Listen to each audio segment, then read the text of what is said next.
Peace, peace, peace. Still clear light bulb lessons. All we need is seven, and seven is God. We pack, y'all. Third night in a row.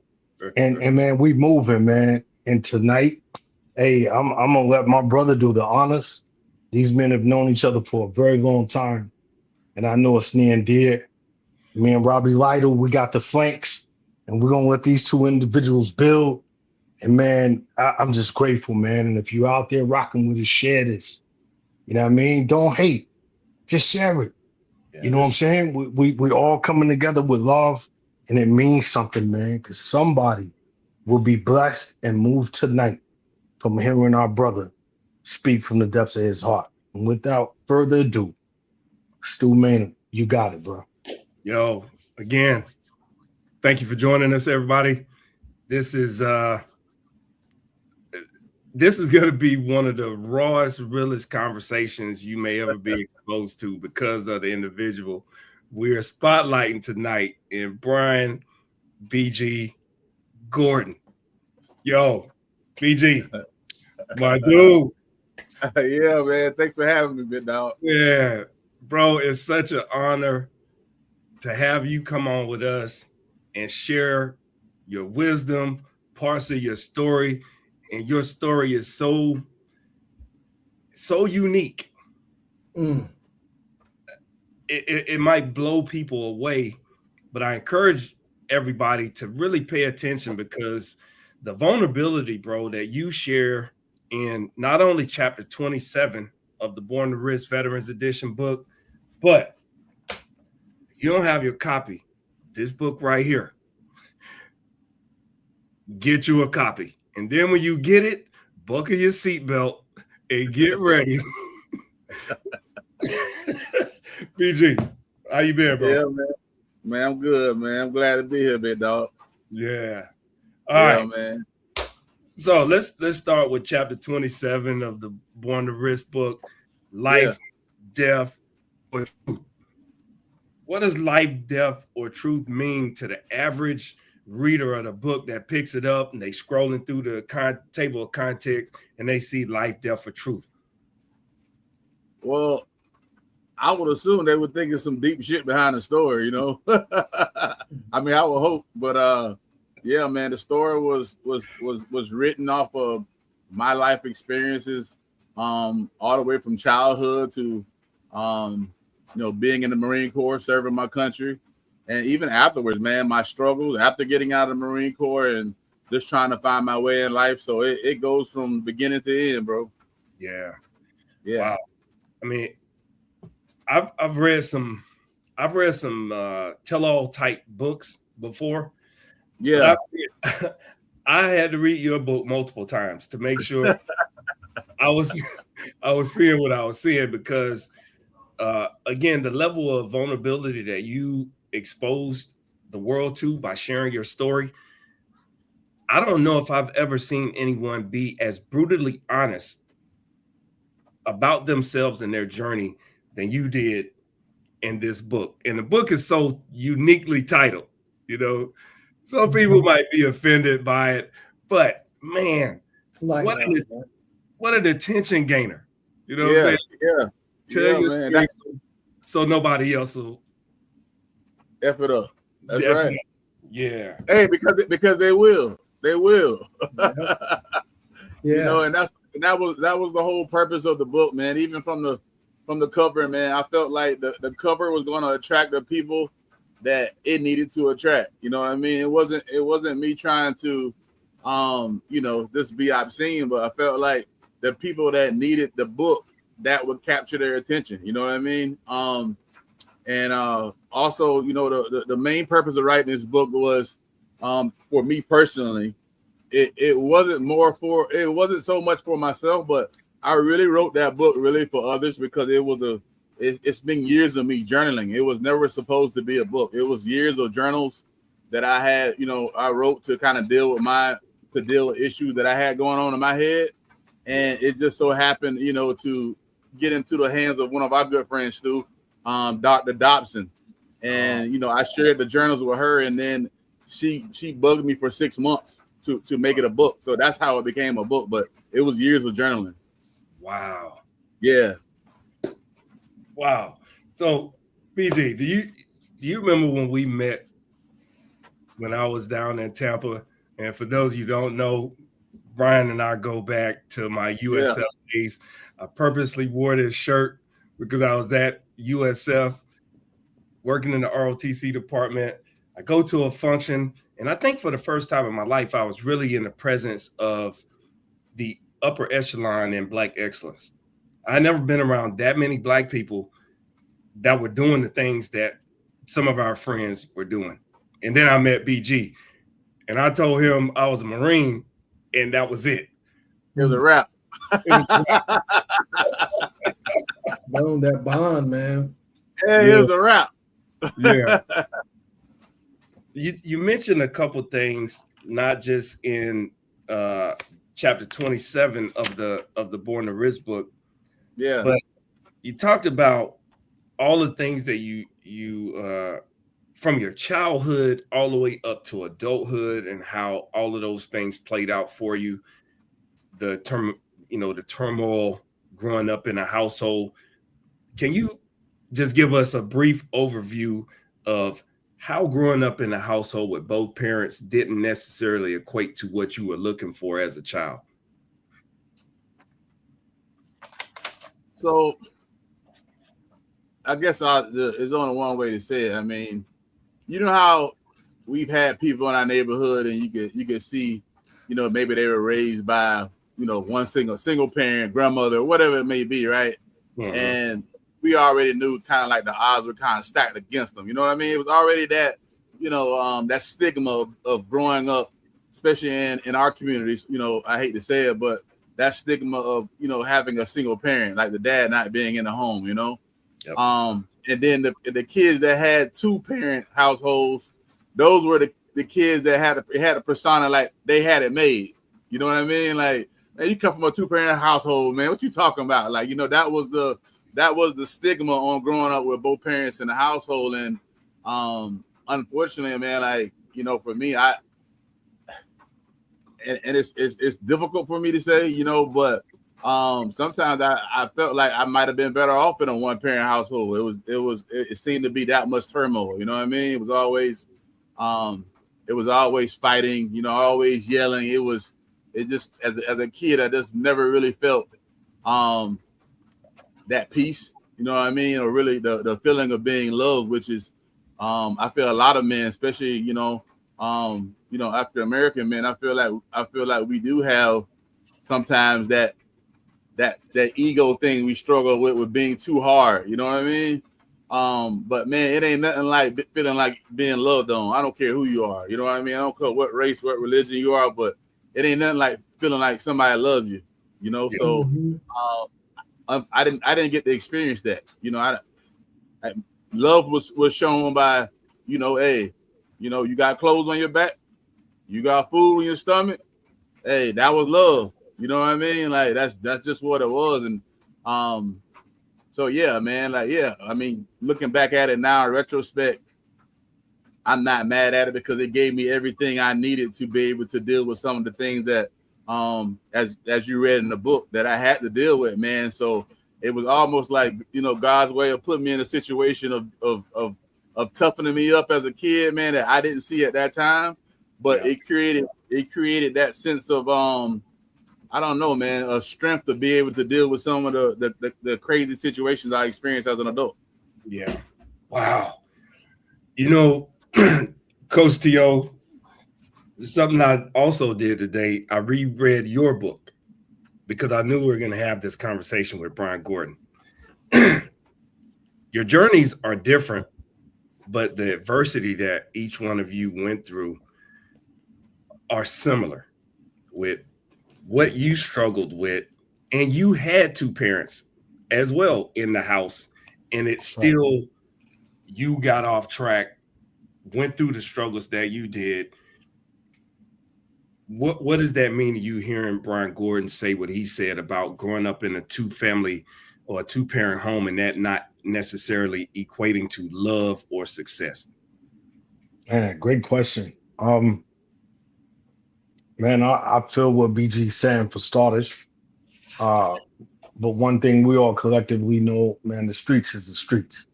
You know what I mean? And it's like Dr. Reed put it when we were working on the book. He said all it takes is that little bitty little gap at the bottom of the door, like right over here, that little bitty gap where you can see a little light up under there. That's all it takes, man. And that's for me exactly what it was, man. I was intrigued by the things I didn't see in the household. You know what I mean? I tell my pops all the time, like, man, you did what you could do, but there was things out in them streets that you just couldn't teach me because you had never experienced that. You know what I mean? My daddy never knew, he couldn't tell you what dope looked like. You know what I mean? Thunderbird, weed, whatever, you know, I'm sure. But, you know, once the 90s hit, man, they got real. So, nah, I feel BG on that, man. And it's real. But I look at him today, man. You know what I'm saying? I look at his journey and I look at the fact of reading his chapter. For me, man, it was like, wow, man, like I don't know nobody else that got a story like BG. I don't. I know a lot of cats, as we all do, but BG's story, man, it's God, bro. God's all over that man. You know what I'm saying? So I'm just grateful that he's here with us tonight, man. Sincerely, brother, I appreciate you coming, being with us tonight, because, bro, you're another reflection, man, of what it looks like, man. You know, we all come from different upbringings, you know, single fam. You know, some of us lost parents, like Robbie, you know what I'm saying, lost his father, but I always tell Robbie he gave him just enough. He gave him that foundation. So yeah, great question, Stu, man. Great question. Robbie, how does that, hearing BG's story and then you losing your dad when you did at a time of your life, does it make sense that people of all varieties go through adversity and nothing is guaranteed because you got a mom or a dad, or if you were raised by a single parent, or if you're raised by a parent and you got an absent parent, or you got the death of a parent like you do, Robbie? So, good evening, everybody. Coach Rob Lytle. It's an honor and a privilege to share space with you all across the airways. I would say just, you know, although I did lose my father, I lost my father as an adult. And so I was basically raised by him. So a little quick background, while Coach Clay and Brian talked about having a 2-parent household, I didn't have that. My parents divorced when I was 5. And my mother being a white lady in the South, you know, she got custody of us, obviously, you know, but she wasn't fit. So she had some alcohol issues and some stuff. I had a sister that had drowned, and she never really, my mother never really recovered from the death of my sister. So she abused substances, primarily alcohol. But my father, being the man he was, you know, strong Black man, he strapped it on and he came and got me and my sister. And my mother realized, you know, that she wasn't fit to maintain it. So we moved in with him at age 7. So about 2 years with my mom, and some very, you know how it is in the project bricks, you know, prostitution, dope, hard times, just weird stuff all around you. So to make a long story short, because this story is not about me, my father came and taught me some valuable lessons in my youth that have helped carry me through. But what you talked about the 2-parent home, and everybody used to think, oh man, that's so great that you have that. You know, your father's there, your mother's there, but you can have the love, you know, clothes on your back, shoes on your feet, but you need that affection too. And that's what my father provided me. I think that helped, you know, make me feel blessed and grateful, especially for his presence, because he gave me that affection. I never needed for that. I knew my father was proud of me. You know, he told me when he wasn't proud of me, but he also gave me hugs, love me, I love you. It was never an issue. When I hear that man-to-man issue that other people have, my father always expressed that Bill Cosby type love, man. So that's dope. That's dope, man. And BG, in your book, on the Cosby Show. That Bill Cosby. Yeah, that Bill Cosby. Right. BG, you talked about your your wishes sometimes. I want to go so much in depth in the book, but I don't want to spill all the beans because I want people to read the book so they can hear the story. But the parallels here, right? Drug addiction, abuse, not getting what you needed at home. And then I thought about T.O. when I read your chapter about your brother. Because if people haven't read Coach T.O.'s book and they don't know his story with drugs and drug addiction and admitting I am a drug addict. Indeed. And then your brother going through what he did and what ultimately ended his life. I thought the bond between the two of you and then Robbie coming in and experiencing a mother who struggled with addiction. And you talked about not necessarily, you don't even know if your mom has a clinical diagnosis, but you know something's wrong. Right. And how that shaped every relationship that you had, particularly with females going forward. Can you give us a little insight on how that played out for you and how it molded you and, you know, the good and bad in the relationships over the course of your life? That's a good question, boy. You asking some bangers tonight, boy. Yes, sir. So, man, that's a complex question, man, because I can look at it two ways, man. I can look at it as how I saw it as a kid and growing up, and I also can look at it as a grown ass man now, and how and how those decisions and that way of life shape me as a man, right? But just coming up, man, you know how it was, guys. Like, man, all the cool guys were the guys that had all the women. You know what I mean? Right. Like, indeed. Everybody we looked up to, everybody we idolized, man, was they had a lot of women, they had money, they had all these things that we acquired that we wanted to have as young men. Yeah. And so, and then on top of that, just seeing how my dad treated my mother, seeing how my mother treated my dad, it went both ways, Yeah. And again, looking back at it now, man, I can honestly say I understand why my dad left. I can say that, you know what I mean? I don't agree with how he handled it. I don't agree as being a man of certain things that I feel like should always be, a no-fly zone. You know what I mean? I don't ever believe you should ever put your hands on a woman for any reason. I just feel like it's always the option for you to leave. That's just me. You know what I mean? And also just the way of communication, man, how they communicated, man. It was always turmoil, bro. It was just a constant, like being in the Marines, like we're always on alert, man. That's just as a kid, man. I just never felt like I could breathe, bro. It was always like I was at a heightened sense of awareness, man. Like, you don't know what kind of mood Pop's gonna be in when they get home from work. You know what I mean? You don't know what kind of mood Mom's is from working, all day long. And then on top of that, I got my brothers and sisters. It was a lot of moving parts there, bro. So, I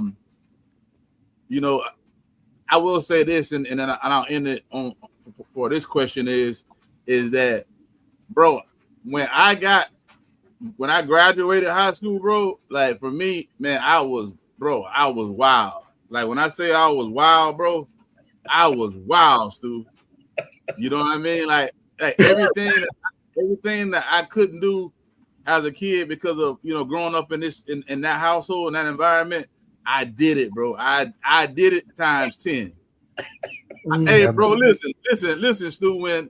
When you, bro, it was like having a stick of dynamite, bro, and then adding, and then I was a dynamite. Then when I joined the Marine Corps, it was like you put gas on that dynamite, bro, and it was like it created this, bro. It created an animal, bro. Like I was an angry, aggressive young kid, man. And when I joined the Marine Corps, it was like, bro, they threw gas on it.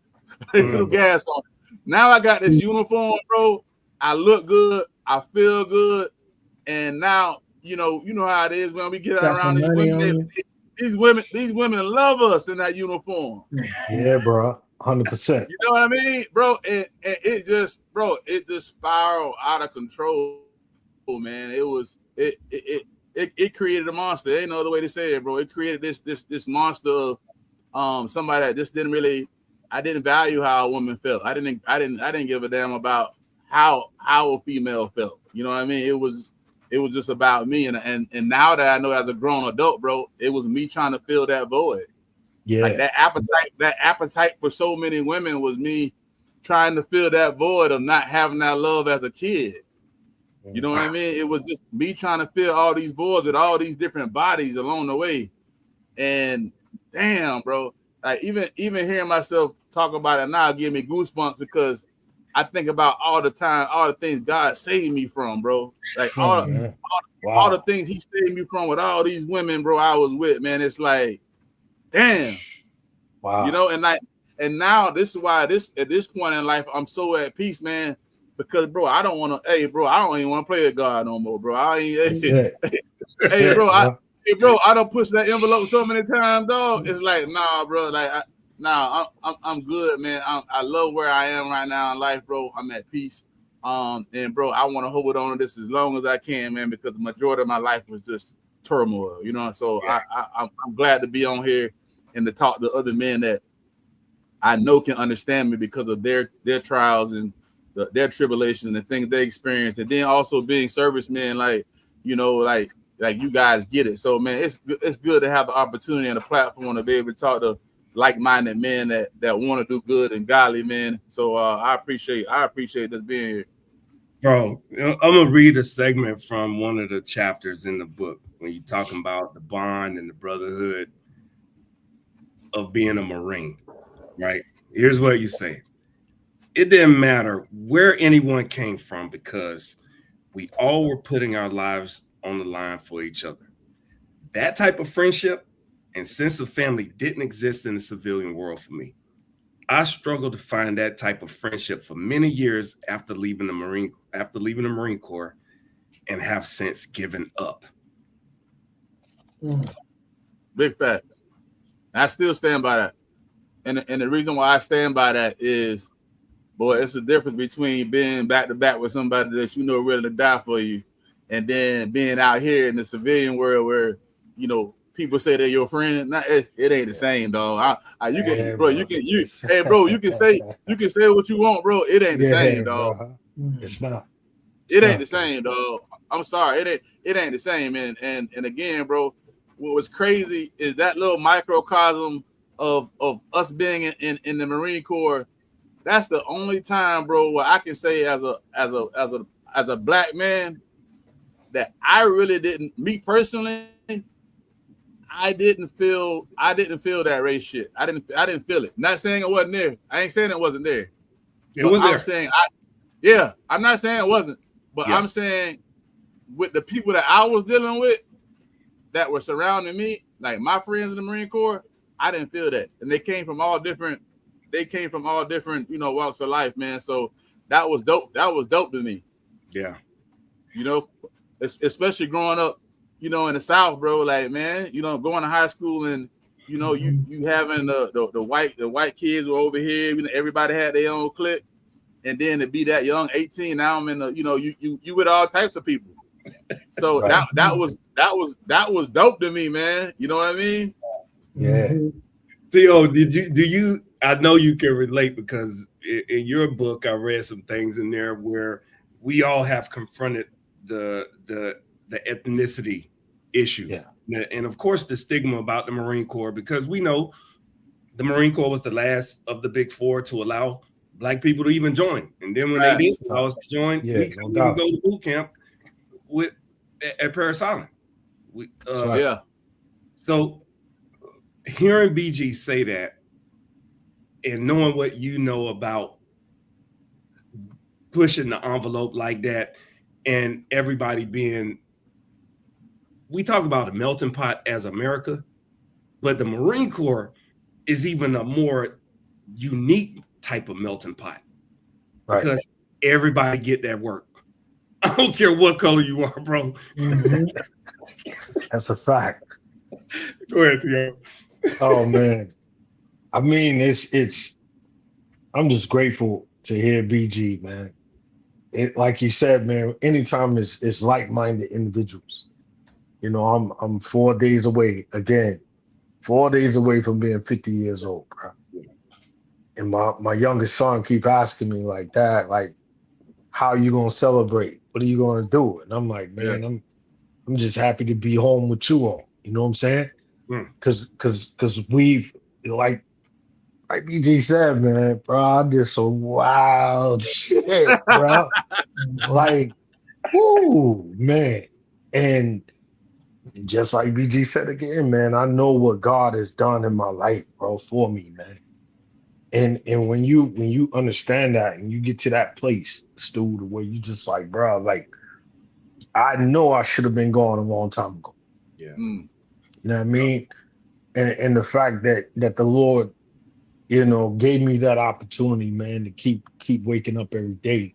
And I gotta strive for righteousness, man, to the best of my ability. Not saying Right. perfect at all. Ain't none of us perfect, bro. Right. But you know, my granny used to always say, man, you reap what you sow. Hey, grandson, you're gonna reap it. So even when you trying to walk right, it still be crazy crap happening. You know what I mean? And you like, man, hold up, man. I'm trying to do the right thing, but it's like Granny said, man. What goes around comes around. You don't get to choose when it come back. You know what I'm saying? Ooh. So, Oh, so when I, oh, man, I'm telling you, bro, like it's real. And Marine Corps wise, man, I feel what BG saying, bro. Like some of the closest cats. I mean, hell, Louis Alicio on here right now. Louis Alicio on here, Hubbard, Ohio. Man, like, man, that's near and dear, bro. Like I don't see white when I look at Alicio, bro. To me, at least Alicio's clear, bro. Like if there's a color called clear, that's Alicio. Because I could clearly see through to that man's heart, bro. Yeah. You know, I got all kind of partners that look like all of us on the screen, and bro, they ain't it, bro. When it come down to certain things that, Yes, sir. so I think it's just, you know, I experienced it. You know, I called you Stu. I had a full bird colonel to look me in my face and tell me that the unit that I served in the current moment, we were standing tall in the cotton, bro. And I'd never heard that before. You know what I mean? Not from that magnitude of, I can't believe this gentleman really just said that. Like, and if you're a full bird colonel, you're a sergeant major, you're a gunny, you've been around the horn long enough to know there's certain things that come with that territory. So, but like you say, Stu, man, what I took from that, man, was just it's everywhere. You know what I'm saying? No matter where you go, and it's on the flip side too. And I know you all experienced it. I've walked in the chow hall in Quantico, and it's full of young black Marines sitting at the table, PFCs. They saying, you know, in this, in that, in this, in that. Everybody looking at them sitting at the table like, and I walked up to them, put them to the side. I said, listen, man, y'all look crazy right now. You know what I mean? Because if the white Marine over there says it, you're gonna be in here ready to fight. So get some dignity in your body right now. You know what I'm saying? Look around, realize where you are. So you see both flip sides of it, man. So absolutely, bro. Robbie, I think you're in such a unique situation to talk about the brotherhood. Oh, he in his bag tonight, bro. Robbie is such a unique situation, right? He said earlier, my dad is black, my mom is white. Right. And that sense of brotherhood in the Marine Corps, again, it's the great equalizer. Everybody gets it. I don't care what color you are. And Robbie specifically coming up through the infantry. Yeah, indeed. You see the racism in that, but then at the same time, that same racist dude will die for you. It's one of the most unique dynamics you can imagine. And then Robbie, you have it, you being biracial, man. How does that play out in regards to the brotherhood and loving on the dude who when he turned the corner, he might call you a name. You know what I mean? Because he don't know that you have a white mother and a black dad. Well, I have experienced overwhelming more love than I have any type of hate. So let me just get that straight, because a lot of people like to see the Marine Corps and automatically think racism, especially in today's climate. But I personally, most people think I'm a white man. You know what I mean? When you see me, they might hear me talk and just think I'm Paul Wall or Vanilla Ice in it or whatever. You know what I mean? But it's not been that much as a Marine. It really wasn't that much of a unique perspective because most people didn't care. You know what I mean? I hung around with black dudes, white dudes, but my main, you hang around with who you're gonna hang around with anyway. And look on the screen, primarily who I hang out with is evident, but that goes with anybody. Yeah. So it might have been like a lot of people who didn't know me might have just looked at me as like, man, this dude is some white dude trying to hang out with a black, whatever. But how it did affect me is what I used to call the chameleon effect. Yeah. Because white people get comfortable saying things that they won't say around black folks or Hispanic folks. They'll get comfortable and they'll say it jestingly, little jazz, see what they can get away with. But if you're quiet long enough, you don't have to co-sign on it or anything. You just sit there and listen. Yeah. I much rather, because then I know what the truth is.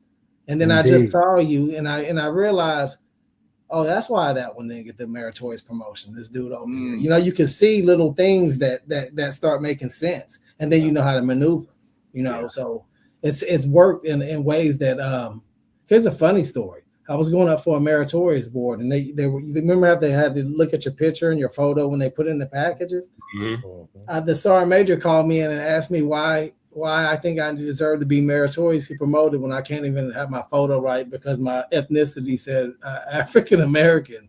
He's like, you need to go. So he was saying it in a way like you need to get your record fixed, but also he never knew me. He was just looking at the picture, you know what I mean, and trying to look at he's like, something is off here. But it's amazing how people automatically assume that since I look white, I would automatically want to just associate more with whiteness. And it's just the other way around. I was raised by my father. That doesn't go away. My culture, my heritage doesn't go away because my complexion has a little less melanin. You know what I mean?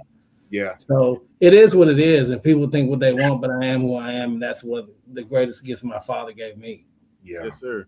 Wow. Thank you for sharing that, man. BG, you didn't stay in as long as myself, Coach T.O., Coach Rob Lytle, but you still feel that instant bond when you see another Marine. It's just automatic. Yeah, I felt it when we met. It was just like, you a Marine, I'm a Marine. Bet we were solid since then. That's how it should be, though, man. Like I tell people all the time, man, I feel like the Marine Corps is the greatest fraternity ever, bro. I mean, hey, I ain't knocking the Qs and the Omegas and whatever else, man. But hey, bro, we ain't dancing. Hey, we get it. You know what I'm saying? And again, I ain't throwing no shots, man. But it's just real. Nah, that's real, bro. I can meet a Marine. I can meet a Marine somewhere, bro, in a bar, a store, or a grocery store, and I feel like I'm straight. Like I feel like, hey. I really feel like, hey, if some shit went down, I'm good. He gonna ride. Yeah, indeed. You know what I mean? And right. I know guys out in the fraternities and stuff like that, man. And hey, bro, I've heard, it ain't the same. It just ain't the same. I'm gonna leave it like that. It's just not the same, man. The Marine Corps is just a different animal, bro. It's a different animal. The brotherhood is just so unique and so. And that's not knocking fraternity, sorority, knocking any of the other branches. Right. But bro, when you are a Marine, it's different, bro. It's just different. So you can hate on it, but it don't change it. It's different, bro. We different. That's the truth, dog. It's really the truth, man. It's Jalen Brunson right now can say it's different. Because he hoisted that trophy. You know what I mean? And Pat can hold it too. Clear here in a second. Yeah. When you start speaking this truth, boy. Oh, yeah. That's how they get down, man. But Robbie, you can you hear me? Okay, everybody's yeah, back. there you go. There you go. All I was saying, man, Pat Ewing can hold that same trophy. You know what I'm saying? Charles Barkley can hold that same trophy. Dominique Wilkins can hold that same trophy. But dog, it's different when Kobe hold that trophy, bro. It's different when Mike hold that trophy. You know, because they reached a pinnacle. You know what I'm saying, in that profession. And I know how I feel as a Marine, bro. Like, you know, it's hard because it's like, yo, you don't want to, like you said, man. The Qs, they represent what they represent. You know, much respect. We know a lot of Marines that are Qs. You know what I mean? Right. And it kind of like that's that fitting vibe for the Q, saying I'm a Marine. You know what I'm saying? Shout out to a lot of cats that we know. It's like, yo, if I'm going to do it, because it's personality driven too. You know what I mean? Some cats is like, yo, if I'm a pledge, I can only pledge Q. Because I like how they get down type thing. Same thing with the military, bro. Like, we don't care when people really be like, yo, well, I was going to the Marine Corps, but what had happened was we don't, bruh. Right.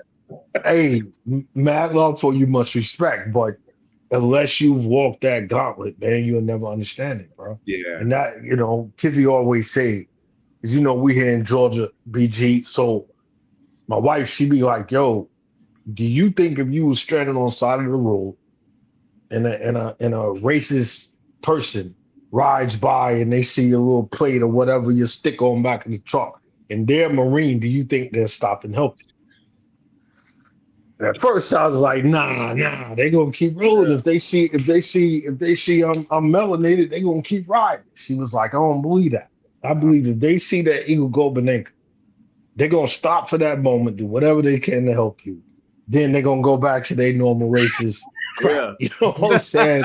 What y'all fellas think, man? What y'all think about that? That's what a lot of our white brothers did, as you can see, as they retired and go back.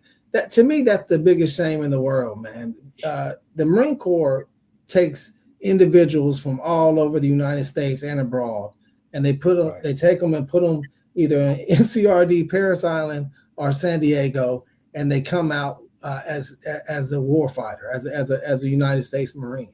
Right. In that little 4-year, 2-year, whatever, how long the Marine stays in, 8-year, 20-year, they're exposed, just like Brian said, to a multitude of different cultures, different race, different ethnicities. So regardless of how racist you were prior to your service, a lot of that gets washed out anyway. You learn better, you think better, and you a lot of biases people are unconscious of anyway because they ain't never been outside their element. That's so right. they learn about their biases, and they should, if they're a good person, they live by the honor, courage, commitment, they become better in theory. But a vast majority of them, just because of groupthink and the opinion of other people and their inability to stand on their own, they'll go back to their same environment and just go back to their own ways, which to me is the biggest tragedy, because once you know better, you got to do better. Yeah, absolutely. All right. That was such an interesting thought right there. All right, I'm gonna switch gears real quick. All right. We've talked about the silverback gorilla. Right. Amongst the orcas, we've talked about the silverback gorilla. Yes, sir. We've had some interesting conversations, analogies, etc. But man, when I read what you said, Brian, in this book, you said, yeah, that's my favorite animal. And I feel like the silverback gorilla represents my personality the best. Protective and territorial, but caring and loving to the ones they protect. Talk to us, bro. Bro, what else need to be said? Oh man. Hey, Stewie, what else need to be said, bro? Man. You know, I resonated with that so much because I've used the analogy about if I were an animal, and this is an exercise I do with my students. Right. If you were an animal, what animal would you be? And by Yeah. way of demonstration, I said I'd be a silverback gorilla, and here's why. Have you ever been in the presence of a silverback gorilla and not feel intimidated? That part. Hey.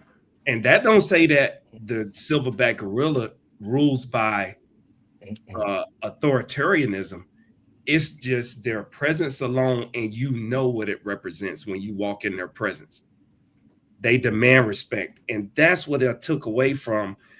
And some people they have a different perspective about the power of the silverback, but you don't need to say nothing. You just need to show up and be who you are, and it commands respect because protective and territorial. I knew when I was down in Tampa, and if I was out, we was at Blue Martini, or we was in any other spot, and I saw Brian Gordon, I said, "Shit, yeah, yeah." I'm good. Hey, Stuart. That's when I would. Hey, I ain't have it all together. I ain't have it all together up here back then too. You was a wild dude. My way. Bro, I thought you were a wild dude then, and then I read the book, and I'm like, man, that was the tame version. That was the tame version. Oh, hey, Stuart, let me tell you something, man. You know about that silverback gorilla, bro. Hey, people don't go to the zoo to see the chimpanzee. They don't go to see the chimpanzee, baby. Hey, that silverback behind 10 inches of glass, but when he run towards that glass, everybody move. That's a fact, bro. That's a fact. And they're not doing it to intimidate. It's usually in response to being antagonized and being poked, and kids beating on the glass and not respecting the boundaries. So then the silverback has to rise up and say, "Hey, dog, I'm still that dude. I'm still him. I'm still him. And I'm still him." And, yeah, man, and bro, you know what? I struggle. You know, it's a fine line between that too, boy. It's a real fine line. Yeah, it's a fine line between being, to know. Bro, I feel like God blesses those, bro, that when he knows they have the strength to do certain things and then they choose not to. Right. You know what I mean? And they choose not to, you know, and that's the energy that I learned to be in, man. And I've been blessed beyond, bro. I've been blessed beyond measures, bro. As to I've been in so many situations where I know not only did this person probably deserve what I want to give to him, you know what I'm saying? But I chose, like, you know what? Just let me get up and just let me go on about my business. I chose peace, bro. And the more you make those small decisions, and you keep making those small decisions, and then you wake up one day, bro, and then, bro, you actually change your behavior. Like, you've changed the behavior. But it comes from making those small, minute decisions every day to be a better person than what you were, you know. So man, so the silverback, bro, it's always been my favorite animal, bro, because like you said, Stu, it don't bother nobody, you know. It don't bother nobody. All it wants to do is protect the ones that it loves. But just know, you get on the wrong side of the line. Stand by. Wow. Yeah.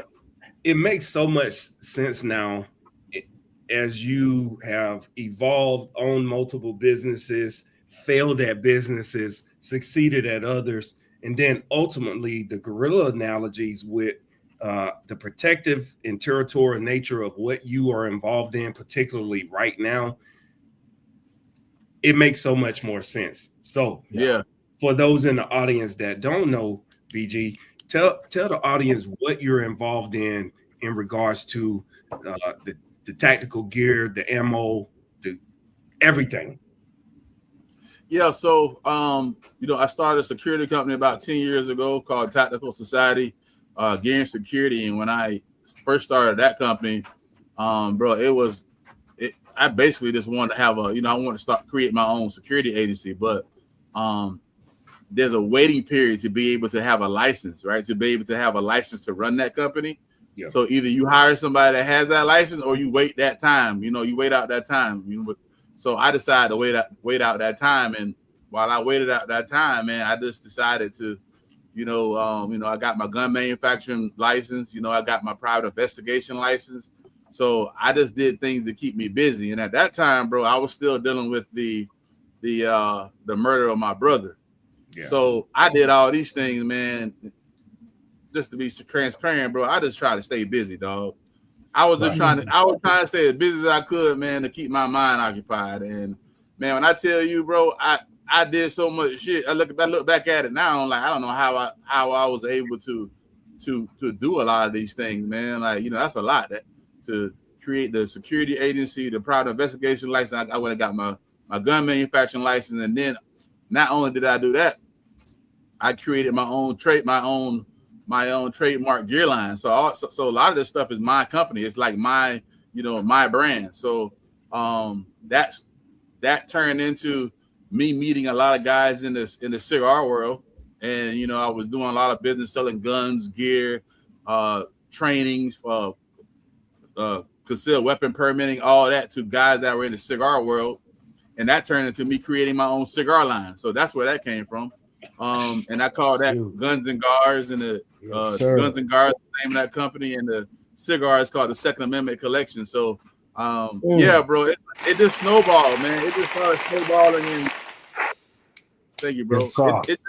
It just snowballed into a lot of great things that I had a passion for, man. And I think for those, it's people out there I know that's probably listening, man, that don't know where to start, that don't really know what they want to do in life, man. Like for me, man, I just prayed about it, bro. I asked God to show me my purpose. And you know what, the one thing, bro, that I always felt like I was my best at was being a protector. Yeah, bro. It went back from me being a kid, me protecting my mom from my dad. It went from me protecting my country. It went from me getting out and then protecting, my brother and my friends. Bro, that's the one thing I love, bro. That's the thing I love to do the most, bro. That's why God created me, bro. I'm a protector at heart, bro. I feel like I'm at my best when I'm protecting others. So, bro, I'm just doing everything that's in my purpose, man. It feels good, man. And again, bro, I really love the space that I'm in right now. Yeah, man, that's so. Gosh, that's so awesome, bro. Because finding your purpose and the foundation of who you are, it makes so much sense. It's almost like all of those trials and tribulations that you went through in your life, it molded you into being the silverback, like the real life silverback. Right. Yeah, man. Yeah, man. Pain into purpose, bro. That's what I call it. Turning pain into purpose, man. And man, like we was talking to you, like we was talking about earlier, man, is knowing what God did for us, right? But you know what? But you know what, man, that keeps me up, bro, is not knowing the things that he did that we don't know what he saved us from, dog. Think about that. Think about that. No doubt. The thing that we don't know what he did for us, bro. Wow. That's a fact. That's what gives me goosebumps, bro. The thing that we don't know what he did for us, bro. Yeah. The danger. Oh. Yeah. Come on, bro. Everybody's danger ain't the same, right? T.O.'s danger, Robbie's danger, my danger, Brian Gordon's danger. Anybody out there watching or listening have all faced the situation that you probably, if you reflect back on it and you really think about it, you got to ask yourself, how the hell did I get out of that? Right. How could that incident had went totally sideways and shaped the trajectory of my life to go total opposite than where we are right now? And fellas, I don't take that for granted, man. Because I've done some really stupid stuff. Right. Really stupid stuff. And it just didn't, I didn't either I didn't get caught or it happened and I was the only one that knew about it. Right. But I'm like, man, do you know what could the possibility of what could have went wrong? And then everything, bro. Dog, I saw one of my uncles smoking cigars, right?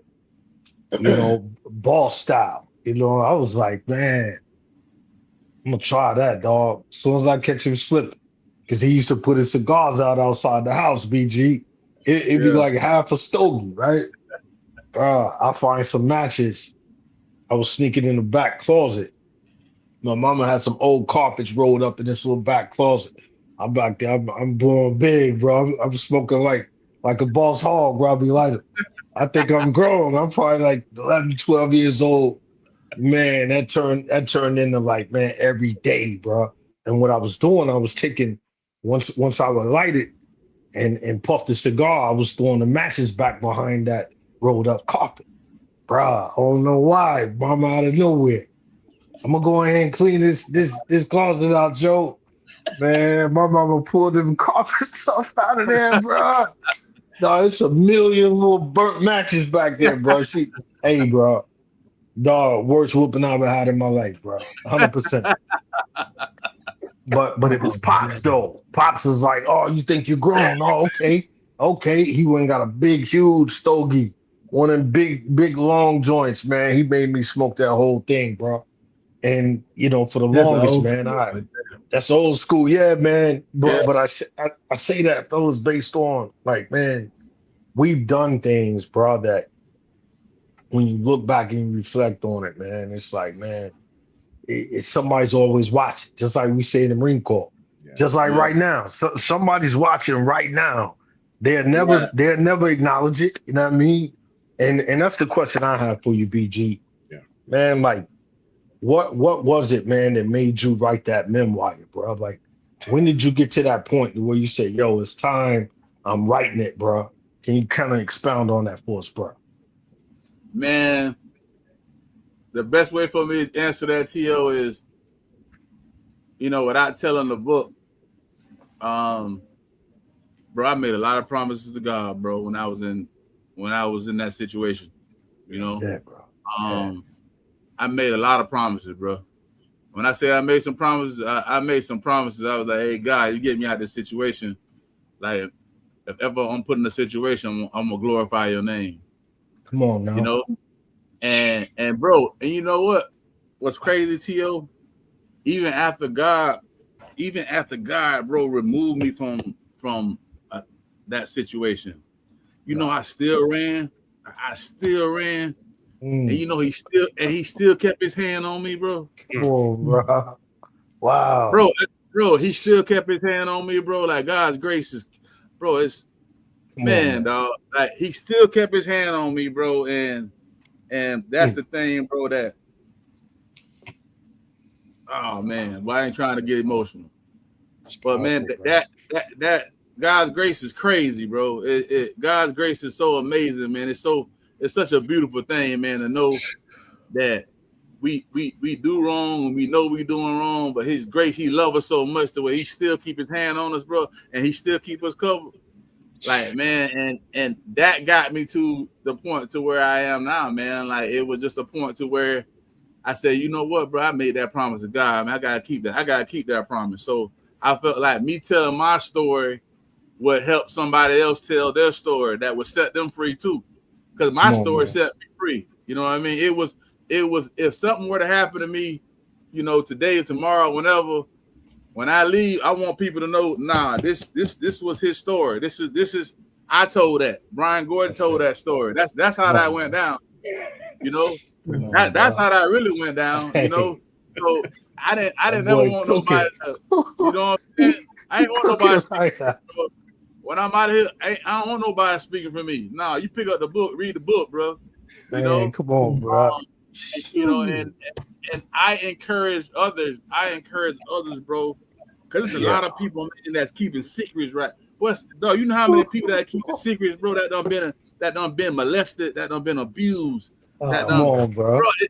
but they scared to talk about it, bro, and they carrying this, and it's eating them alive, bro, and Eating them alive, bro. And we know that trauma find ways to come out. It's gonna come out. Either you're gonna be drinking a lot, either you're gonna be having sex a lot, either you smoking a lot, either you doing something to try to fill these voids, man. And for me, the power in that book was for me to let people know, hey, bro, don't be scared to tell your story, man. How somebody else feel about you that's not my business. How you feel about me ain't my business. That's right. It ain't my business. You know, and I just want to empower people to be able to tell their story, man, so they can heal, man. They can find out they can try to start to rebuild themselves. And I feel like everybody can rebuild themselves. God don't judge us off what we did yesterday, bro. Listen, when you do make the order and you get the book, buckle your seatbelt. Yes, sir. Because it really does force you to think about how raw, unfiltered, and how vulnerable someone has to be to tell the stories that BG tells in this book. Chapter 27 in Born to Risk, it's just the tip of the iceberg, y'all. Right. There's so much more depth into Brian Gordon's story. Bro, it's hard for me to draw up words to tell you, and I've told you before, how proud I am of you, how proud I am to know you, be in relationship with you, have the kind of friendship that we have. Yeah, man. I don't think I've ever met somebody as fast as I met Brian Gordon, and we exchanged the words, I love you, dog. Yeah. Yeah. No. Yeah, come on, man. That is 100% straight up. Knowing that we were both Marines and we were running in the same friend group circle down in Tampa. And everywhere I went and I saw Brian Gordon, like I said before, I felt comfortable. So when we parted ways, hey, dog, I love you. Yeah. 100. And then yeah, bro. Love you, dog. Hey, bro, you know what? Man. And that's, bro, you know what, man? And the fact you brought that up too, man, that means a lot to me, bro, because, bro, it's damn, dog. It took me a long time to be able to get to the point, man, where I feel like I could love anything, man, because I ain't feel like I got it. So for me, bro, I never want nobody to feel the way I felt. I ain't ashamed of it, bro. I'm not ashamed of telling another man, hey, bro, I love you. So you know what? It's a lot of us that need it. It's a lot of us that need it. But again, that ego, man. And when you get to the point where you can release that ego, oh my God, bro. Yeah. It opens so many doors. Bro, it opens so many doors for you, man. Like, I ain't got to know you. All I know is, bro, you know, hey man, you a good man. You're a good man. You know what I mean? Like we on the line with good men, bro. Why we can't tell each other we love each other, man? Like what? Like how has the world got to a place to where people can't say I love you, bro, and then not be looked at as homosexual or weird or weird, bro? Like, come on, man. Like, come on, bro. That's like, lame, dog. That's lame. I don't subscribe to that. That's right. If you can't tell another brother I love you, bro, you're lame. You know what I'm saying? Like, that's weakness. Yeah, it really is, bro. And it's strength. And it's actually a strength. Yeah. Yep. Like Rob that said, hey, it's actually a strength. It's a strength to be able to tell another, hey, bro, I love you, bro. Like, hey, you need me, I'm here. That's right, bro. That's right. And mean it. And mean it. And really mean it, bro.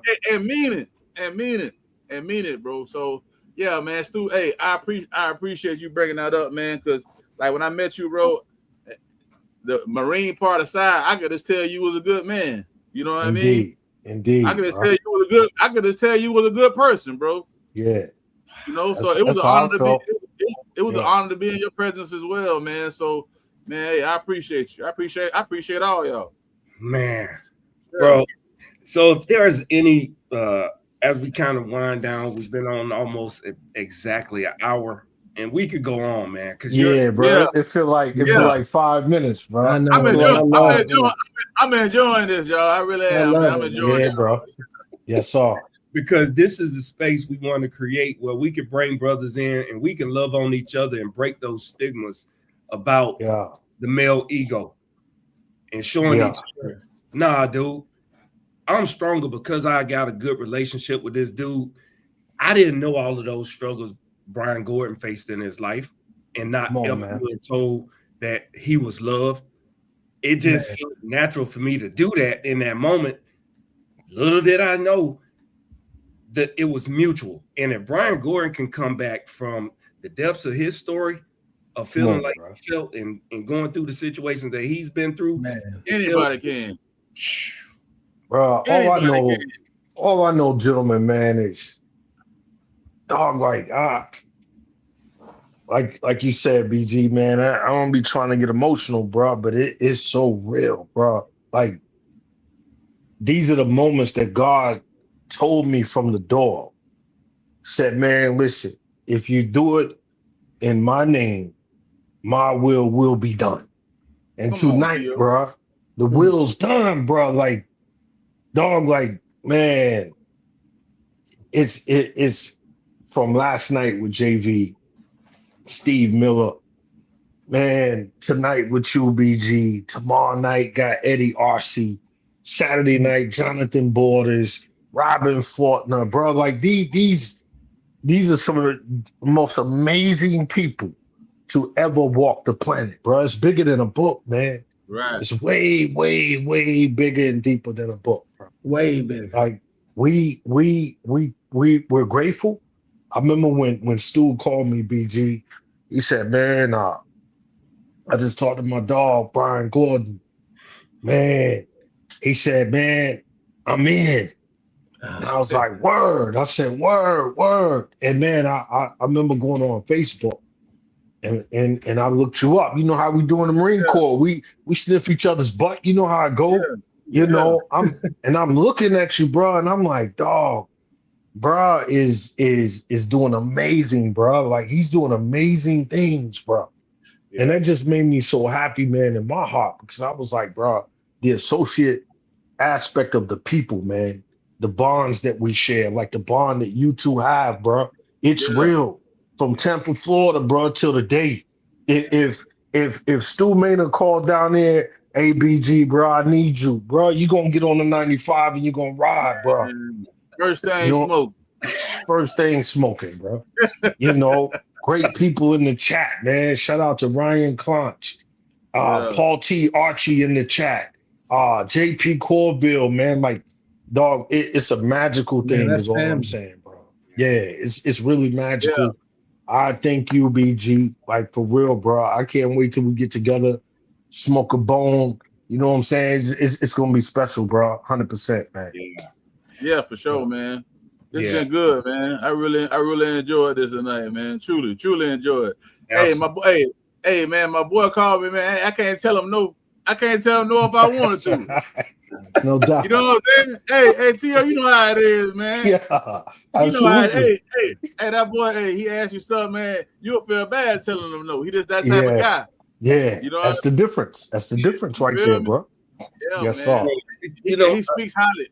He speaks very. I want to let y'all know he speaks very highly of you, Rob, and Tio. He speak highly of y'all. You know what I'm saying? Man, so I want y'all to know that's good. And I also want y'all to know, hey, bro, we might not have met in person, but if you need me, I'm here too. I'm a phone call away. I'm that type of friend. Stu will tell you. 100%, bro. He ain't just saying that, y'all. No, bro. Yeah. We in lockstep, bro. We in stride. Clydesdales, bro. Yeah. Robbie, anything else you want to leave before we wrap up? Yeah, I just want to capitalize on it because I know we only had an hour, man. But the story was amazing. I'm ordering the book, man. The main thing, but if like Stu said, this is just a glimpse, man, and the growth you experience through this whole journey, man, helps us all understand something really profound, man. Is that the true peace comes from knowing that we remain faithful to our principles even when we don't know what was coming up next, man. And you just kept moving forward. Yeah, bro. That's it. Man, I'll leave the final comments to BG, but before you go and roll us out, BG, there's a book I've read, and I've read this book multiple times. It's by Robert Williams. And with you and your Second Amendment advocacy, I cannot stop thinking about Robert Williams and Brian Gordon. You know what I'm talking about, right? The book, I got it, man. I haven't seen it. I should have pulled it. Okay. But he was a huge advocate, proponent for Black people during that time arming themselves, because the Second Amendment wasn't it was supposed to be not for people who look like us. Okay. I'm following you. I'm tracking. And every time I see you post something and I see that Second Amendment in there, I'm like, exactly. I'm a firm believer. Yes, sir. In my you gotta be strapped. You have to be strapped, bro. And I really respect how you approach weapons, instruction, safety. Yeah. That means a lot. And especially, it's paramount. It's paramount seeing it from a Black man advocating for the safe handling of weapons, how to properly store a weapon, how to properly fire, where you can purchase a weapon legally, knowing your rights when it comes to weapons. And I think that everything you've experienced in the trials and tribulations led up to you wanting to teach and lead people in a way that helps them know you got to be an advocate for yourself, but you got to know the law. That's a fact. That's right. And I'll leave it there. That's right. Man, better believe it, because you are your first responder. You are the first responder. You are your first responder. You are your first responder. Yo, that's a bar right there. I got That's a bar. I'll write it down. Yes, sir. You are You better the believe first responder. You better That's believe it. Yeah. Self-aid, buddy aid, Corpsman aid. That's a bar right there, yo. That's a real bar right there. Yes, sir. In life, Yes, in sir. anything, in any decision, the genesis. You're right. Man, you're right, man. That's a principle, bro. Yes, sir. That's what we got to leave on. I don't have nothing else, fellas. Man, it's been amazing. It's been amazing. It has, man. I enjoyed y'all. I truly did. Oh yeah. And you welcome anytime, BG. You family, bro. Like anytime you want to come on, chop, build. Hey, bro, we family. You know what I'm saying? We really appreciate you coming through, bro. Like, bro, you touched my heart in so many different aspects tonight, bro. Like, just that synergy, man, and that truth. You know, the truth will set you free, bro. You know what I'm saying? And you spoke it. And I know somebody out there listening dialed in with us tonight, man. They blessed for it, bro. So we truly appreciate you, man. Yeah. Word up. Yes, sir, man. Thank y'all, man. Appreciate you. Last plug, just to be for accuracy's sake. The book by Robert Williams, BG, you need to get this book. It's called Negroes with Guns. Oh, okay. You know what? It's a movie that just came out. It's a movie that just came out that has I can't remember who's in that movie, but it's a movie that came out that has that principle in it. That's right. I'll text it to you. I'll text you that movie. Okay. They got Mark Wahlberg is in that movie. Okay. This book was written in 1962, and Robert Williams was from the state of North Carolina. So I've read that book multiple times, and it is I think you'd find it valuable, particularly in the industry that you're in. Really, really advocating for self-defense. Yeah. It fits right into your nature of self-defense, protection, etc. Because at the end of the day, you are your first responder. Man, one last thing, if you will, bro. I want people. So I've been writing music too, guys. I want you guys to check it out. You can look it up on Spotify, Apple Music, YouTube. It's everywhere, but it's under Brian Gordon. That's just been a way that I've been kind of, that's where I cope, bro. I've been writing a lot. I would love for you guys to check it out and let me know your thoughts. Absolutely. Indeed. Man, thank you, Brian. Yeah, thank man. You, thank you for having me. Yeah, man. Thank you, guys. Man, thank you. Love y'all out there. Yeah, man. Love y'all, man. We're going to be right back at it tomorrow night. with another awesome, phenomenal veteran Marine telling the story. Tune in, dial in with us, share it out. Yeah, man. It's genuine, it's real, it's love. Brother, Yes, sir. all those things. So thank you all. All right, Yeah, man. Love thank y'all, you. man. All right, Yeah, love y'all fellas too, man. Later. All right. Peace.